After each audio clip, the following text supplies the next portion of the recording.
And we're going to talk now all things weather, because it's all eyes on that when we see such quick escalations of how things can rapidly grow out of control. Ryan?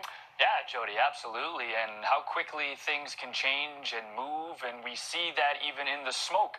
Whereas we started to decide to change things around here in the show 15 minutes ago. When we showed this image then, you could hardly see the roadway here through the haze. Now we can see that there is still some up in the hills here, but that's just how quickly that is moving. Speaking with some people in Conception Bay South, they were sending in some photos of some thick cloud and haze coming through their neck of the woods, and then 15 minutes later sending another photo where it was passed again. So we are seeing that smoke pass through certain communities. We'll continue to track that, see where our cameras can pick it up as the evening unfolds as well. And of course, when we put this together, even just 45 minutes ago, we had the 4 active fires to account for and to speak about. But now we have that second, or fifth added rather, second on the Avalon in that Butterpot area, which we will have more information on as the broadcast goes on. We'll talk a little bit about the wind with that as well, because while it's been a warm and dry summer, it's been windy as well, and it's been changing directions as we go here. So the top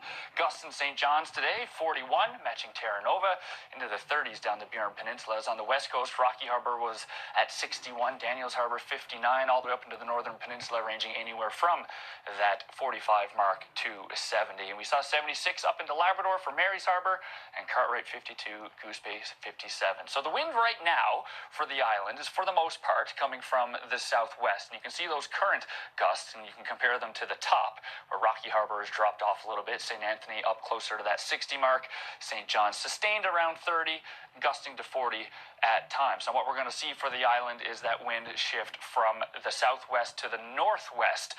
First, we'll get it from the west through the overnight here coming across, and we'll get pretty similar speeds through most of the island and into Labrador at that time. You can see Happy Valley Goose Bay cutting itself in half. And then we'll see that tilt from the northern side of things, and that's going to not just change the direction, of course, and that will mean different things to different people in terms of some ongoing fires, but for the temperature, it's going to limit that into tomorrow, at least in the first part of the day.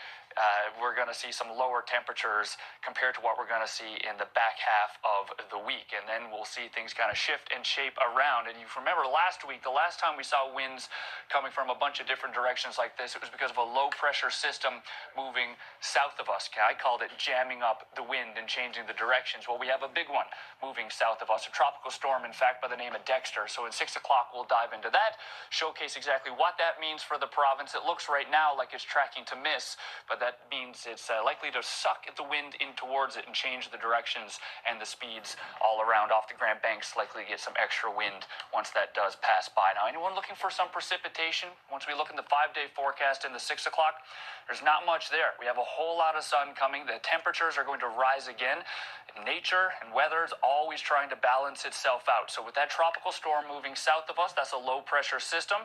Nature is trying to balance that out with a high pressure system. We're going to see that move north of the island. And last time we had that, it created a heat dome over Labrador. Remember, we talked about bending the clouds around? Well, it's going to do a similar thing. It's not going to exactly be a heat dome, but we're going to see a whole lot of blue sky, and again, the opportunity to get those temperatures back into the 30s the further we go into the week. So unfortunately for those fire conditions, the 5-day forecast, at least right now, doesn't look like there's a whole lot of help on the way. The last bit of rain for the next foreseeable future is right here. We see about 5 millimeters tonight in Makkovik.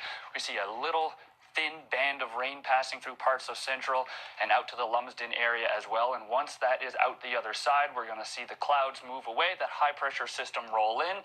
We'll start in Labrador early tomorrow morning with some single digits, but in fact, Nain coming in at 6 will be one of the first places to hit that 20-degree mark, which is looking like their daytime high. And then we'll see the daytime highs reach in and around, if not the high teens, 20 to 24 for some places for the island. And then we set sail through the rest of the week, pushing towards those warmer temperatures. And it looks like the humidity is going to return into the weekend. And as we take a look into Labrador right now, we can see some sun and cloud throughout. A little extra cloud for Happy Valley Goose Bay right now by the looks of things. And in terms of that wind, well, we're seeing the gusts up there too. So when we showed some of those cooler temperatures up into the northern portions of Labrador, we're getting that wind coming right off of the water, specifically for Hopedale and Makkovik. So even with that 5 millimeters of rain coming for Makkovik, that is coming with some strong winds in there as well. Gusting right now 67, 41 in Mary's Harbor, which is down from that 76 top gust, 41 in Happy Valley Goose Bay as well, where it is 19 degrees, 20 in St. Anthony right now, 22 in St. John's, and 19 in Bonavista. So you look at those fire hazard risks, and we're seeing the effects of that right now. So for the island portion, it ranges anywhere from high to extreme. We see some extreme on the Avalon, the Bonavista Peninsula, the Bay Verte Peninsula as well, high northern peninsula down the west coast.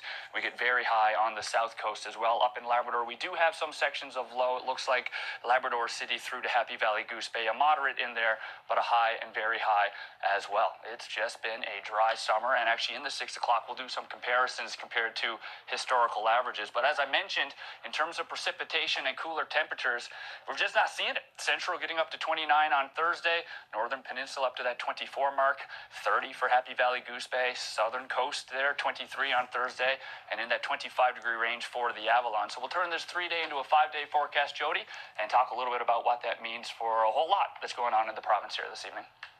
All right, Ryan Harding joining us live in the newsroom. Thanks, Ryan. We're going to take a quick... Well, we're seeing in real time the effects of having the island range from high to extreme for that fire hazard risk. If we're looking for help from Mother Nature over the next 3 days, doesn't appear to be on the way. Full details on what that means for the province.